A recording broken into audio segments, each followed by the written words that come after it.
1 minute smarter, every market clearer. Welcome to my channel, I'm Claire. If your current portfolio only consists of Nvidia, Tesla, or TSMC, I have to give you a very serious warning. You might be making a very expensive mistake. This mistake isn't about losing money in the short term. It's about completely missing out on an entire era over the next decade. Let's look into the mirror of history. If we went back to the year 2000 and someone told you the internet would reshape everything, would you have thought they were bluffing? If we went back to 2010 and someone told you a single phone would replace your computer, your wallet, and even your bank card, would you have gone all in? The reality is, what people truly regret is never not seeing the trend. But rather that by the time they finally understand it, the price is no longer friendly. The top-tier capital on Wall Street never dwells on the past. They do only one thing: bet on the next era 10 years in advance. Interestingly, data shows that Goldman Sachs and Morgan Stanley have already made a clear judgment. By 2040, the overall size of the space economy has the potential to exceed $1 trillion. This isn't just a simple story about sending humans to the moon. It's an ultimate infrastructure revolution involving 6G communications, global data collection, Earth cloud computing, and the Internet of Everything. At this very moment, there are 3 severely undervalued unicorn companies quietly seizing the core lifelines of the low Earth orbit satellite system.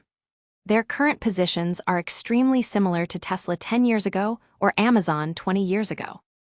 First, the first company we need to talk about is referred to by many industry insiders as the Ferrari of space, Rocket Lab, RKLB.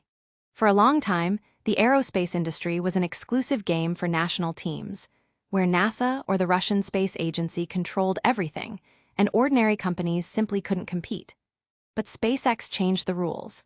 It turned rocket launches into a replicable, scalable business similar to logistics and delivery. While average investors can't buy SpaceX stock, Rocket Lab gives us the opportunity to share in this dividend. I find Rocket Lab's survival wisdom to be fascinating.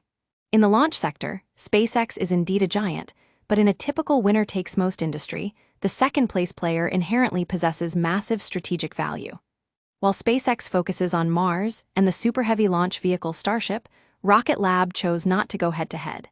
Instead, they precisely carved out a severely undervalued niche: rapid, customized launches for small and medium-sized satellites.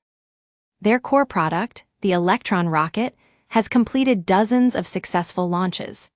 This stability proves they aren't just a concept company stuck in the PowerPoint stage, but a doer with real orders and cash flow. But if you think Rocket Lab is just a space courier, you'd be dead wrong. After deep diving into their research methods and business structure, you'll find that about 2/3 of their revenue actually comes from their space systems business. This means, if you want to send a satellite into space, Rocket Lab can not only launch it for you, but can also build the satellite itself. From solar panels, reaction wheels, and separation devices to entire flight software and control systems, they sell almost everything. It's like the gold rush of old. Rocket Lab doesn't just transport you to the gold mine, they also happen to sell you the shovels, the jeans, the water, and the tents. This end-to-end integration across the entire industry chain gives them a position in space infrastructure that is incredibly hard to replace. What Wall Street is even more excited about is their next-generation large-capacity rocket currently under development, Neutron. Its design is very sci-fi, looking like a giant space capsule, and it aims to achieve high reusability while significantly lowering the cost per launch. Once Neutron successfully completes its maiden flight and commercializes in the next year or two, Rocket Lab's profit model could see exponential changes. Currently, the market valuation is still stuck in the perception of a small rocket company, which is exactly the information gap we are talking about. Since we've mentioned infrastructure, we have to talk about how the way you use the smartphone in your hand is about to change. Let's look at a real pain point. Currently, terrestrial mobile networks cover less than 20% of the Earth's surface. The remaining 80%, including oceans, deserts, and high mountains, are all communication dead zones. Whenever you walk into remote mountains or go out to sea, your phone's signal immediately turns to no service, which can even be a fatal risk in extreme situations. This leads us to the second company, ASD Spacemobile, ASDS. Their vision is incredibly bold: to build the world's first space-based cellular broadband network that connects directly to ordinary smartphones. I find this point very disruptive. It doesn't require you to buy an expensive satellite phone, nor do you need to change your chip or add special equipment. You just use the ordinary 5G phone already in your pocket to connect directly to satellites in the sky. ASD's core technology lies in an ultra-large phased array antenna satellite. You can think of it as moving a ground-based communication base station directly into a low Earth orbit hundreds of kilometers high.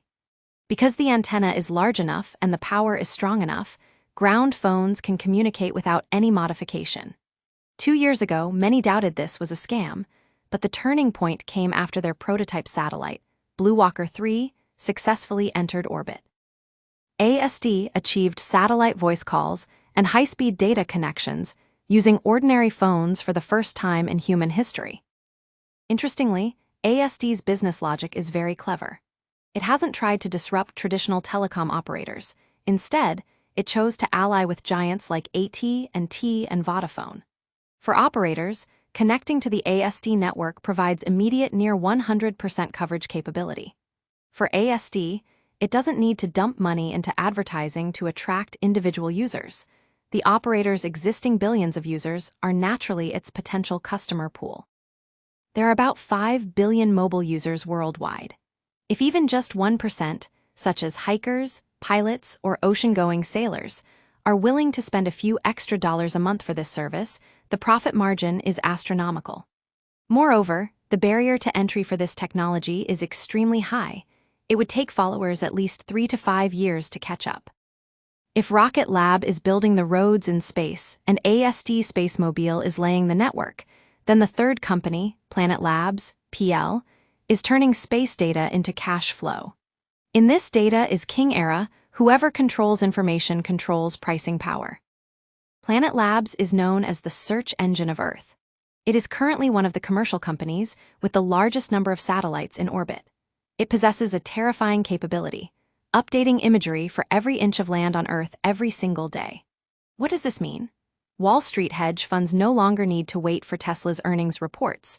They can monitor the changes in vehicles at Gigafactory parking lots through Planet Labs' satellite data to calculate production and delivery pace. Commodity traders can judge whether Brazilian soybeans will have a bumper harvest or a crop failure earlier than government statistics by analyzing the density of color changes in farmland. Insurance companies can instantly assess damage areas via satellite imagery after a natural disaster. Deep diving into its business model, you'll find that Planet Labs doesn't sell photos. It sells insight. It uses a typical SaaS, software as a service, data subscription model, and its customer base has expanded from the military to multiple industries like agriculture, finance, and energy. This model provides stable revenue and high retention rates because once a customer's decision-making process is built on this real-time data, it is almost impossible for them to switch providers.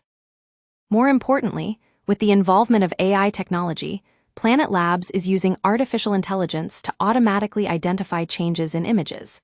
In the past, analysts had to stare at images for hours. Now, AI can tell you in seconds that ships in a certain port have increased by 20% or that deforestation in a certain area has expanded by 5%. This competitive advantage from a god's eye view cannot be replaced by any terrestrial means. Interestingly, when you look at these three companies together, you see a complete puzzle of the space economy. Rocket Lab is responsible for sending it up, ASD Spacemobile is responsible for connecting it, and Planet Labs is responsible for seeing it clearly. There is no direct competition between them. Instead, they form a natural complementarity. In contrast, companies like Virgin Galactic, which do space tourism for the wealthy, might sound sexy, but they are essentially niche luxury markets that are hard to scale and carry extremely high safety risks. Only infrastructure-type companies can truly navigate through cycles because, regardless of whether the economy is hot or cold, infrastructure is always a fundamental need. However, as an independent observer, I must pour some cold water on this. Space investment is absolutely not a walk in the park. It is a typical triple-high game of high risk, high volatility, and high technical barriers. First is technical risk. Rockets can fail, and satellites can lose contact during orbit. Even for a company with a very high success rate like Rocket Lab, no one can guarantee perfection. Any major accident could cause the stock price to be cut in half in a single day. Second is financial risk. Aside from Rocket Lab approaching break-even, ASD and Planet Labs are still in a massive cash-burning construction phase. If the macroeconomy worsens and the financing window closes, the survival pressure on these companies will appear immediately, which is why their stock price volatility often makes people question life.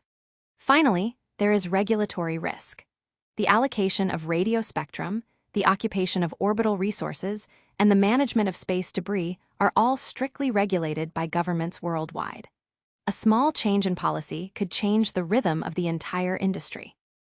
So my suggestion is, absolutely do not go all in with a single position. The most rational strategy is to allocate 5% to 10% of your portfolio to this sector, treating it like a long-term option with very high odds. If you win, it could change your life's trajectory. If you lose, it won't affect your quality of life. Understanding the future is essentially the monetization of cognition. Wealth migration in human history has always accompanied infrastructure upgrades. Shipbuilding in the age of discovery, steel in the railway era, and fiber optics in the internet age. Now, the low Earth orbit satellite network is the space fiber of the future, and reusable rockets are the space railways of the future.